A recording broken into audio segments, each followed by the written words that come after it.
فرش التراب يضمني وهو غطاء. حالانکہ میں نے اصول پہلے بتا دیا، چیریٹی بگنز ایٹ ہوم. جیسے حضور فرماتے تھے انا اول المسلمین، دیکھو میں تمہیں اسلام کی دعوت دے رہا ہوں، سب سے پہلا مسلمان میں خود ہوں. انا اول المومنین، میں تمہیں ایمان کی دعوت دے رہا ہوں، پہلا مومن میں ہوں. تو جب تک انسان اپنے کردار سے بات واضح نہ کرے تو واعظ جو ہے وہ مفید نہیں ہوتا، مؤثر نہیں ہوتا. لہذا سب سے پہلے بات جو کی گئی وہ کی گئی ہے حضور کی ازواج مطہرات سے. اب اس ضمن میں جو اصلاحی اعمال آئے ہیں، احکام، ان کو نوٹ کر لیجئے. ان کا آغاز ہوا ہے تدریجی اعتبار سے سورہ احزاب سے، اور سورہ احزاب سن 5 ہجری میں جو ہے نازل ہوئی ہے. ان کی تکمیل ہوئی ہے سورہ نور میں جو سن 6 ہجری میں نازل ہوئی. اور ایک بہت خوبصورت بات کہی، یہ مولانا امین احسن اصلاحی نے مجھے بتایا کہ ان کے استاد حمید الدین فراہی نے یہ کہا کہ سورہ احزاب میں گھر سے باہر کے پردے کا بیان ہے اور سورہ نور میں گھر کے اندر کے پردے کا بیان ہے.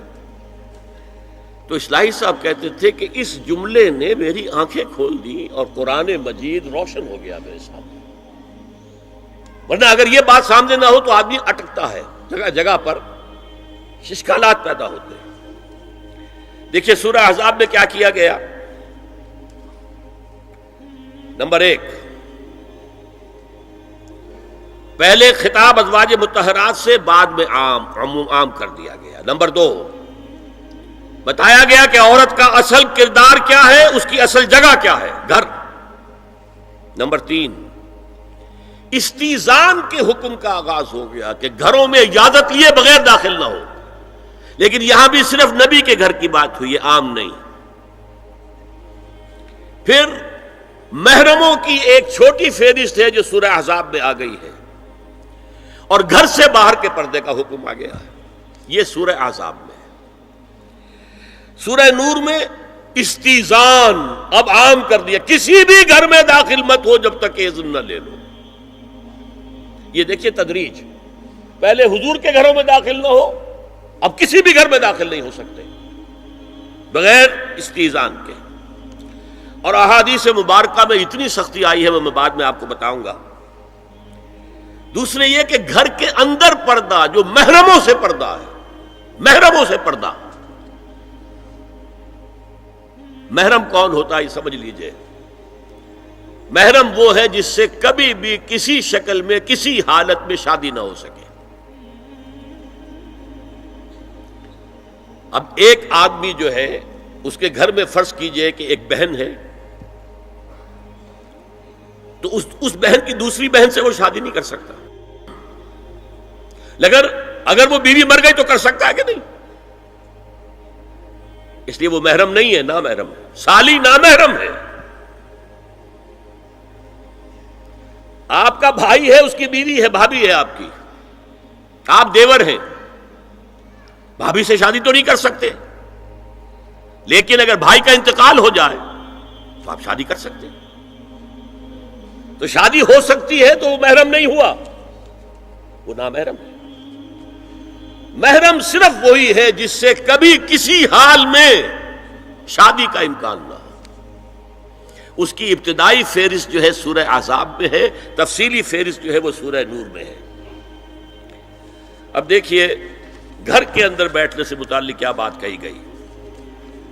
بزار اور ترمذی میں حضرت عبداللہ ابن مسعود سے نبی ایک وسلم کا یہ ارشاد نقل ہوا ہے، ان المرأۃ عورۃ،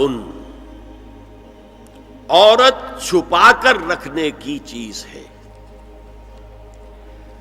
ہمارے ایک نوجوان ساتھی نے ایک دفعہ مضمون لکھا تھا بڑا پیارا. انہوں نے کہا کہ قرآن مجید میں جو اشارات ہیں، حور مقصورات فی الخیام، وہ حوریں جو ہوں گی وہ خیموں کے اندر ہوں گی، وہیں رہیں گی. قصر کہتے ہیں روک دینے کو، باہر نہیں نکلتی وہ، مقصورات فی الخیام، حوروں کا کانہن لؤلؤ مکنون، ایسے ہوں گے کہ جیسے کہ موتی جسے چھپا کر رکھا جائے. عورت چھپا کر رکھنے کی شے ہے. المرأۃ کلھا عورۃ، عورت کہتے ہیں اس کو ہے جسے چھپا کر رکھا جائے. ان المرأۃ عورۃ فاذا خرجت، جب وہ گھر سے نکلتی ہے، استشرفھا شیطان، اب شیطان جو ہے اس کو طاق میں رکھتا ہے. واقرب ما تکون برحمۃ ربھا وہی فی قعر بیتھا، وہ اپنے رب کی رحمت سے قریب ترین ہوتی ہے جبکہ اپنے گھر کے بھی کسی اندرونی حصے میں ہو. صحن میں ہوگی تو شاید ادھر ادھر کے کوٹھوں سے نظر پڑ جائے. اسی لیے فرمایا مردوں کے لیے مسجد میں نماز افضل 28 گنا، اور عورت کے لیے گھر کی نماز مسجد سے افضل، گھر کے صحن کی مسجد سے افضل، دالان کی صحن سے افضل، کمرے میں اس سے افضل، اور کمرے کی کوئی بغلی کوٹھڑی ہے تو اس میں سب سے افضل. یہ احادیث نبی اکرم صلی اللہ علیہ وسلم مزاج ہے نا، اس سے بن رہا ہے، ایک معاشرت وجود میں آ رہی ہے. یہ ساری چیزیں کیوں آ رہی ہیں؟ اور سنیے، عبداللہ ابن احمد ابن حنبل نے زوائد الزہد میں اور ابن ابی شیبہ نے، ابن سعد نے اپنی کتابوں میں مسروق کی روایت نقل کی ہے کہ حضرت عائشہ جب تلاوت قرآن کرتے ہوئے اس آیت پر پہنچتی تھی وقرن فی بیوتکن، تو بے اختیار رو پڑتی تھی. قرآن کہتا ہے اپنے گھروں میں رہو. حضرت عائشہ نے شہادت عثمان کے بعد باہر نکل کر لشکر کی قیادت کی. پھر ساری عمر افسوس رہا کہ میں نے غلط کام کیا. دیکھیے کیا معاملہ تھا. حضرت علی رضی اللہ تعالیٰ سے جنگ کی تھی، 10,000 آدمی ایک رات میں مرے، لیکن حضرت علی کا کردار کیا تھا؟ یہ نہیں کہ اب عائشہ شکست ہو گئی ہے تو لوڈی بنا لو. انا للہ و انا الیہ راجعون. اتنا احترام کیا ہے، مدینے کی چند عورتوں کو ساتھ دے کر بڑے احترام سے مدینے پہنچا دیا، وہاں کی عورتوں، کوفے کی عورتوں کو ساتھ دے کر، اور صرف یہ کہا کہ آپ کی یہ ذمہ داری نہیں تھی، آپ نے یہ ذمہ داری خام خواہ لے لی. صرف یہ، اور کچھ نہیں، کوئی ملامت نہیں. حافظ ابو بکر بزار حضرت انس سے روایت کرتے ہیں کہ عورتوں نے حضور سے عرض کیا کہ ساری فضیلت تو مرد لوٹ کے لے گئے، وہ جہاد کرتے ہیں اور خدا کی راہ میں بڑے بڑے کام کرتے ہیں، ہم کیا عمل کریں کہ ہمیں بھی مجاہدین کے برابر اجر مل سکے؟ جواب میں آپ نے فرمایا من قعدت منکن فی بیتہا فإنہا تدرک عمل المجاہدین، تم میں سے جو شخص اپنے گھر میں بیٹھی رہے گی وہ مجاہدین کا اجر حاصل کر لے گی. یہ ایک ہوا کا رخ ہے، بتایا جا رہا ہے، یہ نظام ہے جس کو اس شکل میں دیا جا رہا ہے. اب میں چاہتا ہوں سورہ احزاب کی جو آیات ہیں ان کے حوالے سے کچھ باتیں جو حکمت دین کی ہیں اور بہت اہم ہیں وہ آپ کے سامنے آ جائیں. دیکھیے میں نے سب سے پہلے آیت پڑھی تھی لَقَدْ كَانَ لَكُمْ فِي رَسُولِ اللَّهِ أُسْوَةٌ حَسَنَةٌ. اے مسلمانوں تمہارے لیے اللہ کے رسول کی زندگی میں ایک بہترین نمونہ ہے، اسوہ حسنہ ہے. ایک بات اس میں غور طلب ہے، مردوں کے لیے تو اسوہ کامل ہے. مرد اگر سپہ سالار ہے تو اسوہ موجود ہے حضور کا، مرد اگر صدر ریاست ہے، خلیفہ ہے تو اسوہ موجود ہے رسول کا، کوئی قاضی القضات ہے تو اسوہ موجود ہے رسول کا، کوئی کسی مسجد میں خطیب ہے، امام ہے تو اسوہ موجود ہے، باپ کی حیثیت سے اسوہ موجود ہے، شوہر کی حیثیت سے اسوہ موجود ہے کہ نہیں؟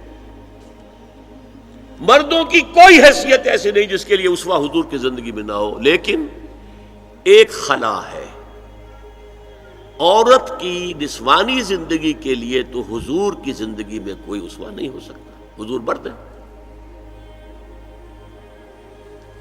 یہ ہے فلسفہ، یہ ہے حکمت دین کہ جس صورت میں یہ آیت آئی لقد کان لکم فی رسول اللہ اسوۃ حسنۃ لمن کان یرجو اللہ والیوم الآخر وذکر اللہ کثیرا، اے لوگو، اے مسلمانوں، تمہارے لیے اللہ کے رسول کی زندگی میں ایک اسوہ کامل ہے، عمدہ اسوہ ہے ہر اس شخص کے لیے جو اللہ کا امیدوار ہے اور یوم آخر کو بھی مانتا ہے اور اللہ کا ذکر کرتا ہے کثرت سے۔ اب اس خلا کو پر کیسے کیا جائے؟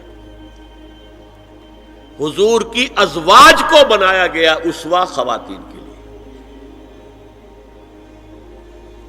اور یہی ایک بہت سی اور بھی حکمتیں ہوں گی۔ ایک حکمت یہی تعدد ازدواج میں ہے، اور حضرت عائشہ کی اتنی کم عمر میں شادی کرنے میں ہے کہ دیر تک وہ امت کو پڑھاتی رہی،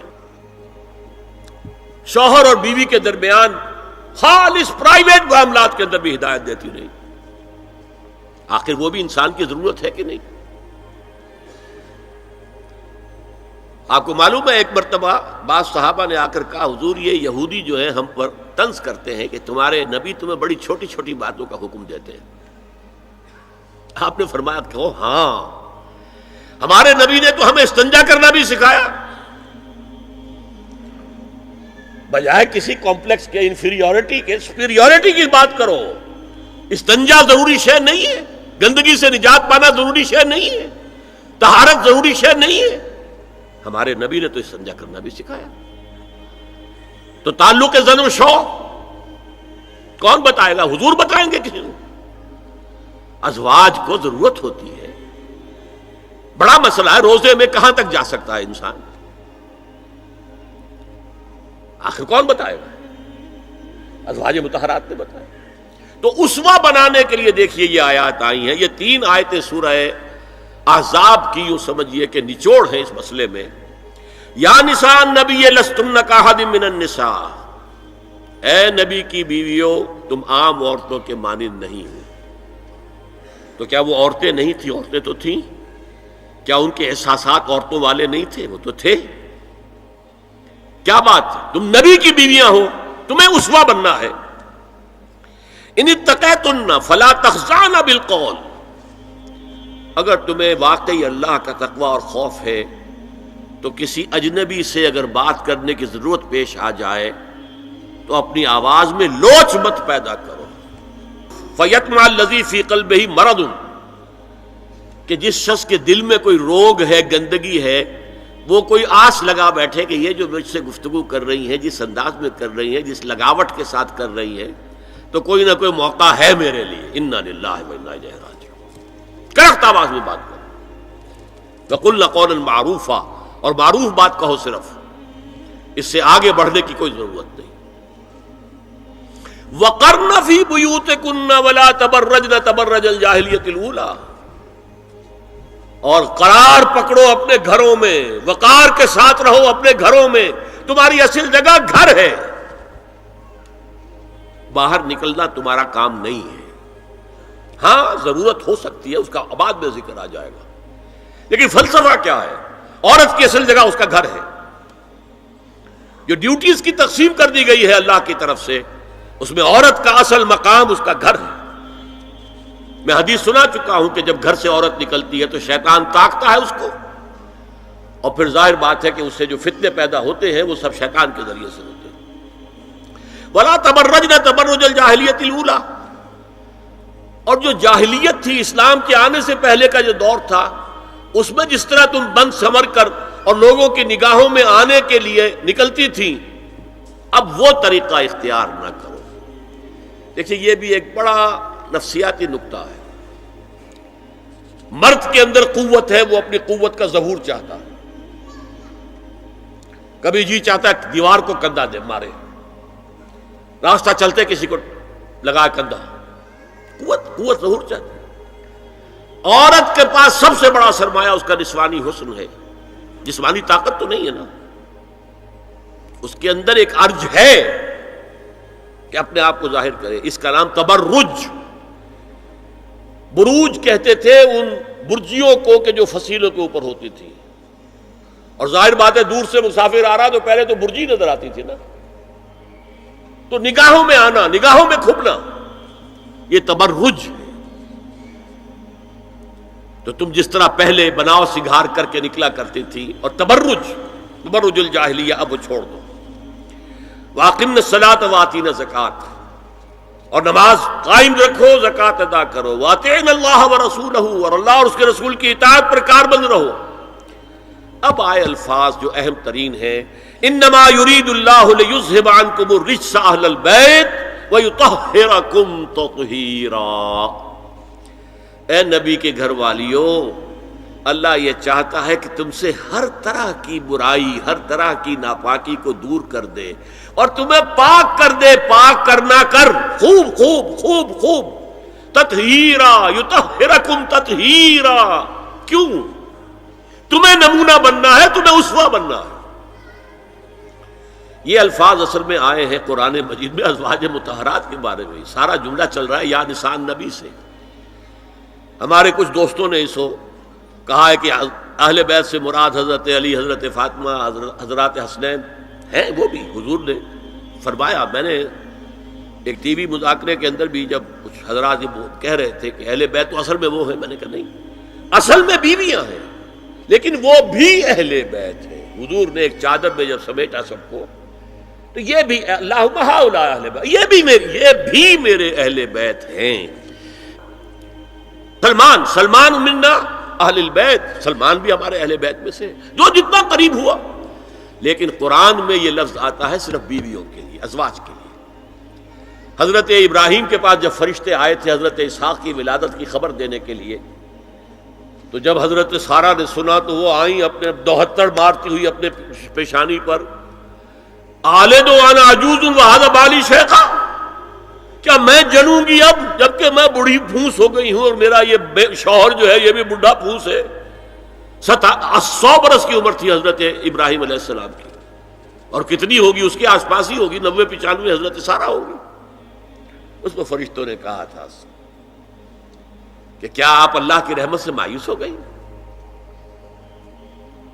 السلام علیکم وبرکاتہ اہل البیت، اے نبی کے گھر والی، اے نبی کے گھر والو، تم پر اللہ کی سلامتی ہو، رحمت ہو۔ تو اہل بیت کا لفظ قرآن میں 2 جگہ آیا ہے، یا حضرت سارہ کے لیے حضرت ابراہیم کی زوجہ، اور یا نساء النبی، تمہیں تو پاک کرنا ہے، پوری طرح پاک کرنا ہے، پوری طرح پاک کرنا ہے تاکہ تم اسوہ بن جاؤ۔ جو خلا ہے اسوہ محمدی میں صلی اللہ علیہ وسلم، وہ تمہارے ذریعے پورا کرنا ہے۔ اس لیے پہلا خطاب جو ہے، اب یہ دونوں باتوں سے ہو گیا، ایک تو چیریٹی بگنز ایٹ ہوم، جو بھی اصلاح کا عمل ہو گھر سے ہونا چاہیے، اور نمبر 2 یہ کہ ازواج مطہرات کو امت کی تمام خواتین کے لیے ہمیشہ کے لیے اسوہ بنانا ہے۔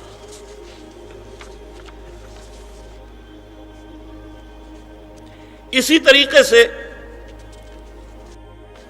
استیزان کا معاملہ بھی آیا ہے، لیکن وہ بھی صرف نبی کے گھروں تک آ رہا ہے۔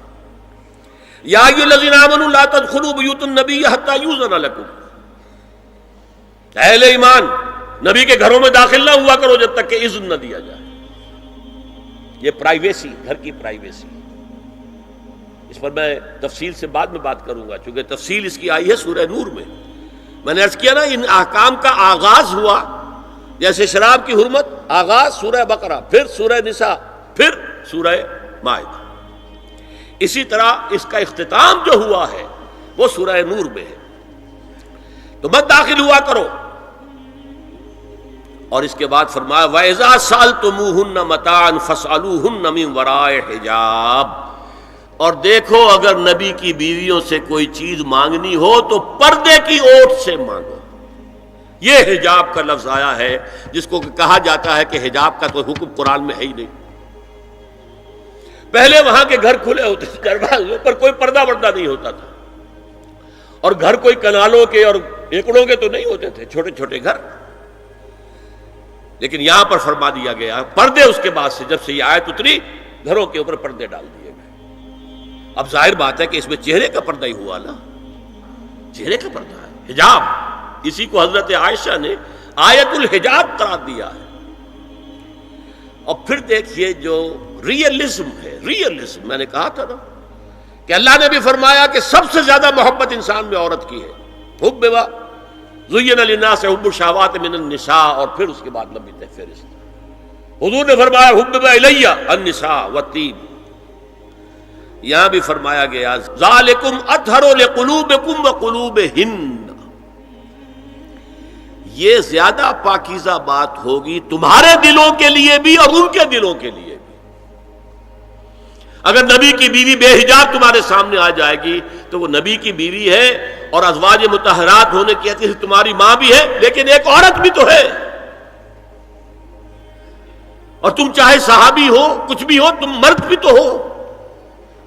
یہ مرد اور عورت کے درمیان جو کشش ہے یہاں بھی اس کا ساس۔ نبی کی بیویوں کو بھی یہ نہیں کہا کہ اس سے ماوراء ہے، معصوم تو کوئی نہیں نبی کے علاوہ، وہ تو اللہ کہہ رہا ہے ہم تمہیں پاک کر دینا چاہتے ہیں، پوری طرح پاک کر دینا چاہتے ہیں تاکہ تم تمام خواتین امت کے لیے اسوہ بن جاؤ۔ فرمایا یہ جو پردے کی اوٹ سے کوئی شے لینا دینا ہے، اس سے یہ تمہارے دلوں کے لیے بھی زیادہ پاکیزہ بات ہے اور ان کے دلوں کے لیے بھی۔ یہ ہے اللہ تعالی کا حکم سورہ احزاب کے اندر۔ اس کے بعد اسی سورہ احزاب میں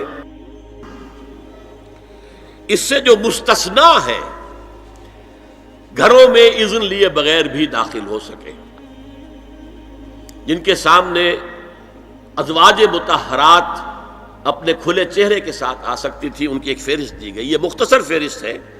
لا جناح علیہن فی آبائہن ولا ابنائہن ولا اخوانہن ولا ابناء اخوانہن ولا ابناء اخواتہن ولا نسائہن ولا ما ملکت ایمانہن واتقین اللہ ان اللہ کان علی کل شیء شہیدا۔ کوئی حرج نہیں ہے ازواج مطہرات پر ان کے باپوں کے سلسلے میں۔ ابو بکر آئے تو جائیں سیدھے حضرت عائشہ کے حجرے میں، کون روکے گا؟ اور بیٹوں کے اور ان کے بھائیوں کے اور ان کے بیٹوں کے بھائی بھتیجے اور ان کی بہنوں کے بیٹے یعنی بھانجے، ولا نسائہن، نسائہن اس کو میں چاہتا ہوں نوٹ کریں آپ، اپنی عورتیں، جان پہچان کی عورتیں، اجنبی عورتیں نہیں۔ اس پر مزید گفتگو ہوگی سورہ نور کے حوالے سے۔ ولا ما ملکت ایمانہن، اور جو ان کے ملک یمین ہیں، ان میں ایک رائے یہ ہے کہ مراد صرف باندیاں ہیں اور ایک مراد یہ ہے کہ اس میں مرد غلام بھی شامل ہیں۔ ایک رائے یہ ہے کہ مرد غلام جب تک کہ ابھی وہ بالغ نہ ہو، بچہ ہو۔ بہرحال یہ آراء ہے علیحدہ۔ واتقین اللہ ان اللہ کان علی کل شیء شہیدا، اور اللہ کا تقوی اختیار کرو، یقیناً اللہ ہر چیز کو دیکھ رہا ہے۔ اب آئیے سورہ نور کی طرف۔ اب میں یہاں پر سورہ نور میں آغاز جو ہوا ہے سورہ نور کا، وہ سب کو معلوم ہے۔ زنا کی کیا حد ہے، سزا کیا ہے؟ غیر شادی شدہ زانی یا زانیہ، اس کی سزا 100 کوڑے، اور اگر کوئی الزام لگائے اور ثبوت پیش نہ کر سکے، 4 گواہ نہ لا سکے، تو قذف کی حد کیا ہے؟ 80 کوڑے۔ اس کے بعد اصل میں جو زنا کا سد باب کرنے کے لیے احکام ہے وہ آئے ہیں۔ چنانچہ اس میں سب سے پہلے کیا ہوا؟ استیزان کا حکم بڑی تفصیل کے ساتھ آیا، بہت تفصیل کے ساتھ آیا۔ یا ایھا الذین آمنوا لا تدخلوا بیوتا غیر بیوتکم حتی تستأنسوا وتسلموا علی اہلها ذالکم خیر لکم لعلکم تذکرون۔ اہل ایمان ہرگز مت داخل ہو اپنے گھروں کے علاوہ کسی اور گھر میں جب تک کہ تم ان کے ساتھ مانوس نہ ہو جاؤ، اذن نہ لے لو، ان پر سلام نہ کرو، یہی تمہارے لیے بہتر ہے۔ اس کے بعد تفصیل آئی ہے، اس میں میں اس وقت نہیں جا رہا ہوں۔ اور جو لوگ اس پر عمل نہیں کرتے ان کے بارے میں قرآن مجید کیا کچھ، حضور کیا کچھ فرما رہے ہیں یہ آپ سن لیجئے، بہت سخت احکام ہے۔ عن ابی ہریرہ رضی اللہ عنہ ان رسول اللہ صلی اللہ علیہ وسلم قال لو ان امرأ اطلع علیک بغیر اذن فخذفته بحشاة ففقعت عینہ ما کان علیک من جناح، متفق علیہ، بخاری اور مسلم دونوں کی ہے۔ اگر کوئی شخص تمہارے گھر میں بغیر اجازت کے داخل ہو جائے اور تم اس کی سزا کے طور پر اس پر کنکریاں پھینکو اور اس کی آنکھ پھوٹ جائے کنکری سے، تو تم پر کوئی گناہ نہیں۔ بغیر اجازت کے گھر میں آ گیا ہے، بغیر اذن کے، بغیر استئذان کے کنکریاں مارو اور کنکری سے آنکھ پھوٹ جائے، فما کان علیک من جناح، کوئی حرج نہیں۔ اسی طرح آیا ہے من اطلع دار قوم بغیر اذنہم ففقعوا عینہ فقد حضرت عینہ، یہ ابو داؤد کی روایت ہے۔ جو شخص بغیر اذن لیے کسی کے گھر میں داخل ہوا ہے اور اگر اس نے اس کی آنکھ پھوڑ دی تو اس کے اوپر کوئی ہرجانہ نہیں ہے، کوئی اس کی دیت نہیں، کوئی ہرجانہ نہیں۔ اجازت لینے کے ضمن میں کیا ہے؟ حضور نے طریقہ بتایا، 3 مرتبہ پکارنے کی حد مقرر کر دی اور فرمایا اگر تیسری مرتبہ پکارنے پر بھی جواب نہ آئے تو واپس ہو جاؤ۔ قرآن میں بھی ہے اذا قیل لکم ارجعوا فارجعوا، اگر تو وہ کہتے چلے جاؤ، ملاقات نہیں ہو سکتی، چلے جاؤ۔ ہاں اگر آپ ٹائم لے کر آئے ہیں تب بات دوسری ہے، پھر تو اس کو ملنا ہے، لیکن آپ ایسے ہی پہنچ گئے ہیں، پتہ نہیں وہ اپنی کس مصروفیت میں ہے، آپ کا حق نہیں ہے کہ وہ آپ کو ریسیو کرے اور آپ سے بات کرے۔ اذا قیل لکم ارجعوا فارجعوا، اور برا نہ مانو کہ میرا یہ معاملہ کیا، میں آیا تھا اور مجھے جو ہے مجھ سے ملاقات نہیں کی، نہیں۔ اور اس سلسلے میں ایک بڑا دلچسپ واقعہ ہے۔ ایک مرتبہ آپ حضرت سعد ابن عبادہ کے ہاں گئے اور السلام علیکم ورحمۃ اللہ کہہ کر 2 دفعہ اجازت طلب کی، مگر اندر سے جواب نہ آیا۔ تیسری مرتبہ جواب نہ ملنے پر آپ واپس ہو گئے۔ حضرت سعد اندر سے دوڑ کر آئے اور عرض کیا یا رسول اللہ، میں آپ کی آواز سن رہا تھا مگر میرا جی چاہتا تھا کہ آپ کی زبان مبارک سے میرے لیے جتنی بار بھی سلام و رحمت کی دعا نکل جائے اچھا ہے، تیسری مرتبہ بھی آپ کہیں۔ پھر دوڑ کر آئے اور لپٹ گئے حضور سے صلی اللہ علیہ وسلم۔ یہ ہے استیزان کا معاملہ۔ اب آ رہی ہے اصل آیت، قل للمؤمنین یغضوا من ابصارہم ویحفظوا فروجہم ذالک ازکی لہم ان اللہ خبیر ما یصنعون وقل للمؤمنات یغضضن من ابصارہن ویحفظن فروجہن ولا یبدین زینتہن الا ما ظہر منہا وَلْيَضْرِبْنَ بِخُمُرِهِنَّ عَلَى جُيُوبِهِنَّ وَلَا يُبْدِينَ زِينَتَهُنَّ إِلَّا لِبُعُولَتِهِنَّ أَوْ آبَائِهِنَّ أَوْ آبَاءِ بُعُولَتِهِنَّ أَوْ أَبْنَائِهِنَّ أَوْ أَبْنَاءِ بُعُولَتِهِنَّ أَوْ إِخْوَانِهِنَّ أَوْ بَنِي إِخْوَانِهِنَّ أَوْ بَنِي أَخَوَاتِهِنَّ أَوْ نِسَائِهِنَّ أَوْ مَا مَلَكَتْ أَيْمَانُهُنَّ أَوِ التَّابِعِينَ غَيْرِ أُولِي الْإِرْبَةِ مِنَ الرِّجَالِ أَوِ الطَّفْلِ الَّذِينَ لَا يَظْهَرُوا عَلَى عَوْرَاتِ النِّسَاءِ وَلَا يَضْرِبْنَ بِأَرْجُلِهِنَّ لِيُعْلَمَ مَا يُخْفِينَ مِنْ زِينَتِهِنَّ وَتُوبُوا إِلَى اللَّهِ جَمِيعًا أَيُّهَا الْمُؤْمِنُونَ لَعَلَّكُمْ تُفْلِحُونَ۔ یہ لمبی آیت ہے۔ اہل ایمان، اے نبی کہہ دیجئے اہل ایمان مردوں سے اپنی نگاہیں نیچی رکھا کریں اور اپنی شرمگاہوں کی حفاظت کریں، یہی ان کے لیے زیادہ پاکیزہ عمل ہے۔ ان اللہ خبیر بما یصنعون، اور جو کچھ وہ کر رہے ہیں اللہ اس سے واقف ہے۔ وقل للمؤمنات یغضضن من ابصارہن، اور مومن عورتوں سے بھی کہہ دیجئے کہ وہ اپنی نگاہیں جو ہیں نیچی رکھا کریں، ویحفظن فروجہن، اپنی شرمگاہوں کی حفاظت کریں، ولا یبدین زینتہن الا ما ظہر منہا، اور اپنی زینت کو ظاہر نہ کیا کریں سوائے اس کے کہ جو بالکل ظاہر ہو جائے، از خود ظاہر ہو۔ دیکھیے سب سے پہلے میں آپ کو بتا چکا ہوں کہ یہ گھر کے اندر کا پردہ ہے۔ نگاہیں نیچی رکھنا گھر کے مرد بھی اور گھر کی عورتیں بھی۔ یہ کیوں کہا گیا؟ آج آپ کے علم میں نہیں ہوگا انسیسٹ کس قدر تیزی سے پھیل رہا ہے مغرب کے اندر۔ انسیسٹ کہتے ہیں باپ کا اپنی بیٹی سے ملوث ہو جانا، ماں کا اپنے بیٹے سے ملوث ہو جانا، بہن بھائیوں کا آپس میں زناکاری کرنا، یہ انسیسٹ کہلاتا ہے۔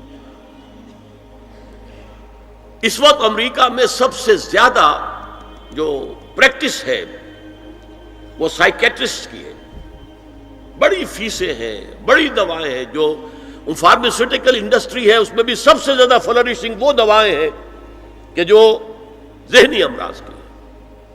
اور مجھ سے وہاں کئی سائیکیٹرسٹ نے کہا ذہنی امراض کا سب سے بڑا سبب انسیسٹ ہے۔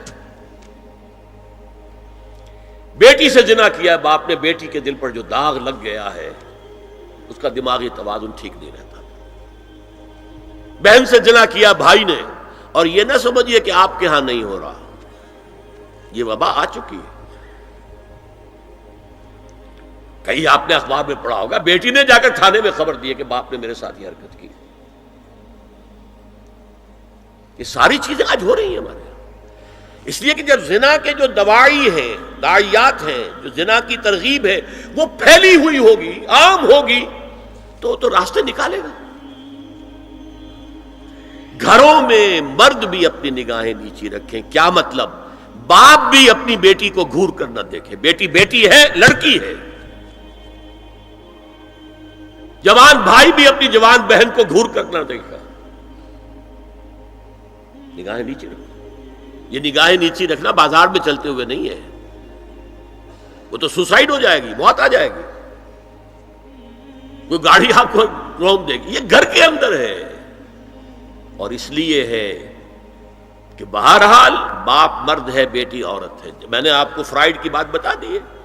وہ تو کہتا ہی ہے کہ باپ اگر محبت بھری نگاہ بیٹی پر ڈال رہا ہے، اس میں سیکس ہے، سیکس کا جذبہ ہے.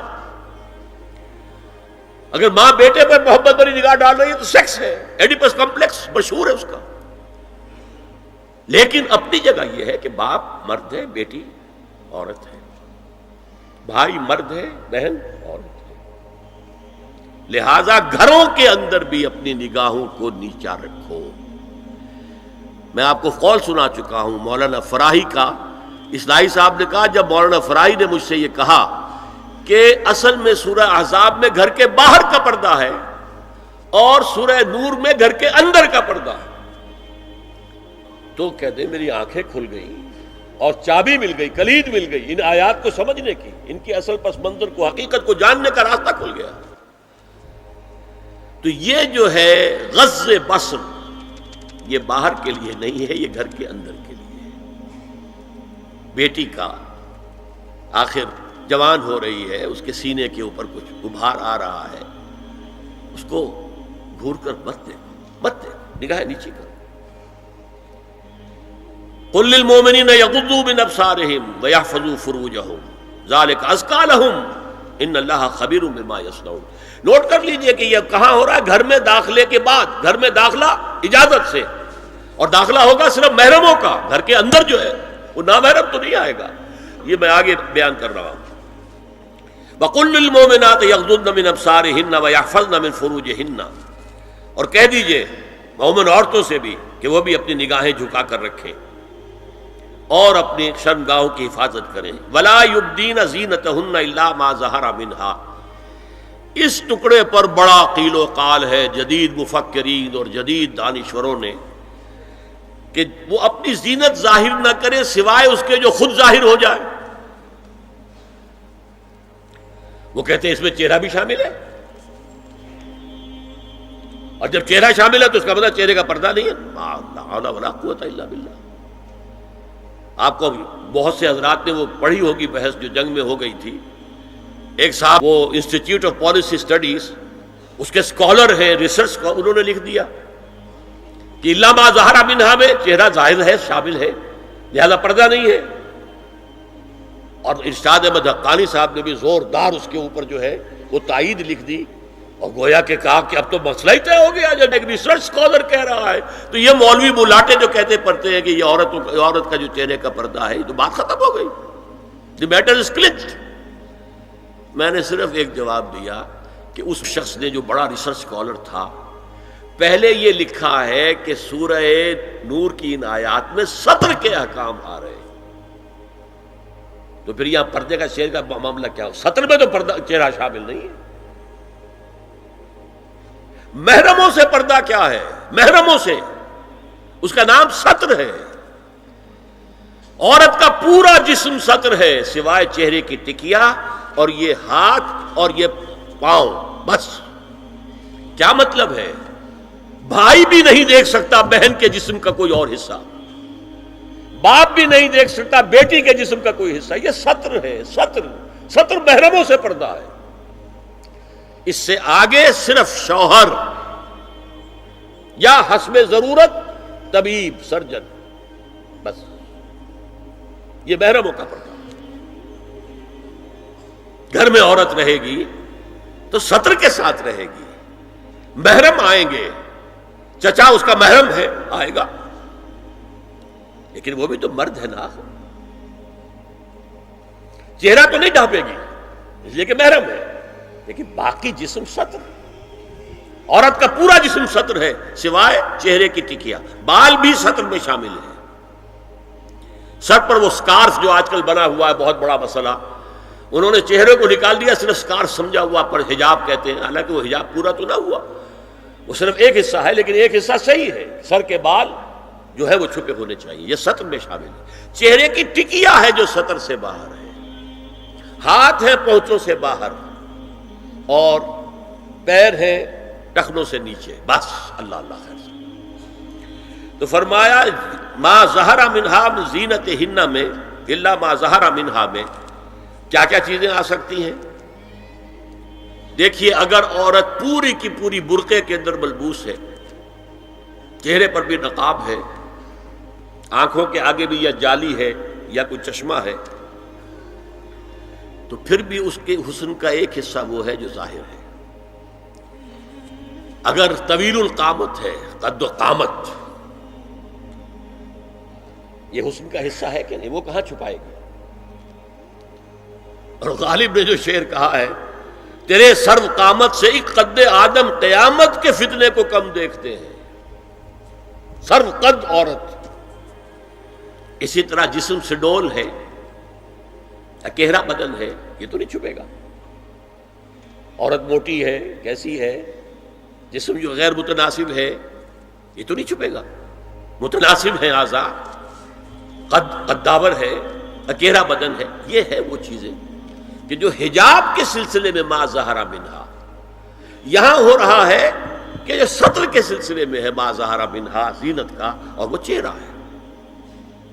لیکن اب اس میں ایک اور بات، وَلْيَضْرِبْنَ بِخُمُرِهِنَّ عَلَى جُيُوبِهِنَّ، یہ بھی گھر کے اندر کی بات ہو رہی ہے، چونکہ میں پہلے بتا چکا ہوں جلباب ہوتا تھا جب گھر سے باہر نکلتی تھی عورت، تو وہ اپنی چادر لپیٹتی تھی اپنے گرد، چہرہ نہیں ڈھانپتی تھی، صرف چہرے کا حکم دیا گیا اس کے ضمن میں، وہ سورہ عذاب کی آیت ہے، وہ رہ گئی، وہ میں بیان کروں گا۔